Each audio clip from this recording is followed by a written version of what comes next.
పసిడిపురి ప్రొద్దుటూరు స్వరనీరాజనం నృత్యనత్తనంతో ఒలలాడింది.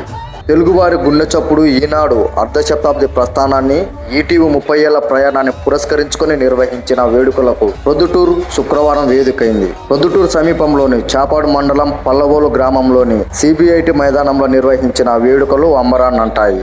గాయని గాయకులు గీతామాధురి, రేవంత్, సాహితీ చాగంటి, పృథ్వీచంద్ర నేతృత్వంలో సాగిన సంగీత ప్రళయం ప్రజలను ఉర్రూతలూగించింది. వేడుక ప్రారంభంలో గీతామాధురి బృందం ఆలపించిన పాటలతో మైదానమంతా పులకించింది. పండు భూమిక బృందం తమ నృత్య రూపాలతో అలరించింది. హాస్య నటుడు జబర్దస్త్ ఫేమ్ అవినాష్ తన హాస్య చతురోక్తులతో కడుపుబ్బ నవ్వించారు.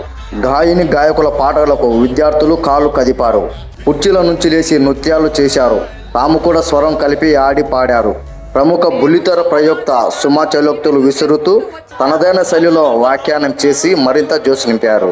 ఈ కార్యక్రమంలో ప్రొద్దుటూరు ఎమ్మెల్యే నంద్యాల వరదరాజుల రెడ్డి, జిల్లా కలెక్టర్ చెరుకూరి శ్రీధర్, రవాణా శాఖ మంత్రివర్యులు రాంప్రసాద్ రెడ్డి, మైదుకూరు శాసనసభ్యులు పుట్ట సుధాకర్ యాదవ్ ముఖ్య అతిథులుగా పాల్గొన్నారు.